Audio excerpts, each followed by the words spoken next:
Welcome to this webinar series. My name is Karin Linschoten and I have been involved in providing mental health services for newcomers and refugees for the last 20 years.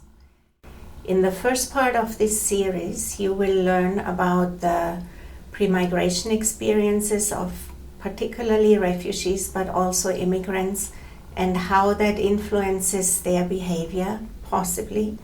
You will also learn about role changes that happen in families when they come to Canada and how that can impact marriages and parenting.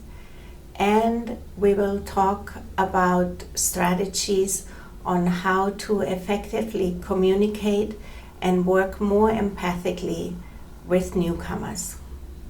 The information you will learn about is based on research on the experience of human services providers like myself, and most importantly, on the experiences refugees and immigrants shared with me and our team. In this workshop, we're going to focus on the difficulties and the barriers families experience. I want to be very clear that not all families experience everything I'm talking about. It is meant more as a menu for you to know what to explore with families. In talking about the difficulties, it's important to remember that families who arrive here have enormous resiliency and strength. It might not be so visible in the Canadian context. Like, for example, if you think about education, many people bring degrees, university education, which then is not applicable in this context. That doesn't mean that they don't have it. So part of learning is really finding about the strengths which are not visible at first. So why are we doing this? Why are we learning about newcomers? The reality is that right now, between 20 and 25% of the Canadian population is not born in Canada, and this percentage will rise. Without immigration, the population growth in Canada could be in 20 years at zero, which of course is not sustaining our economy. And so we need newcomers to help us sustain the economic growth.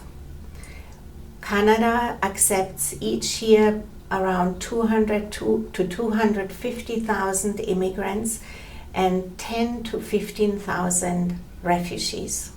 Sometimes people are worried about the safety risk and worry that similar issues like in Europe arise. This cannot be. Canada has a very sophisticated way of screening refugees and immigrants who come here. Refugees who come here get first screened through the United Nations, and only if there are no issues arising are they passed on to the Canadian authorities, who then do their own screening. So everybody who comes here is cleared of any risk of safety, and so on Canadian soil we have never had a terror attack which was made by somebody who came here as a refugee or immigrant.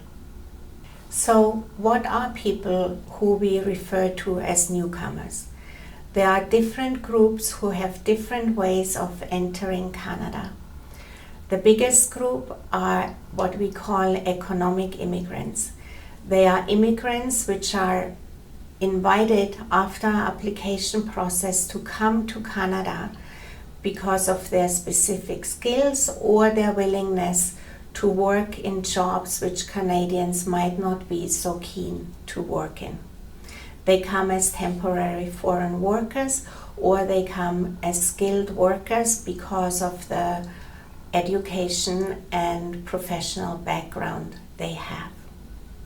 For these families, one of the issues might be that it's one of the parents who is invited and is here for a few years before they can bring their family to Canada.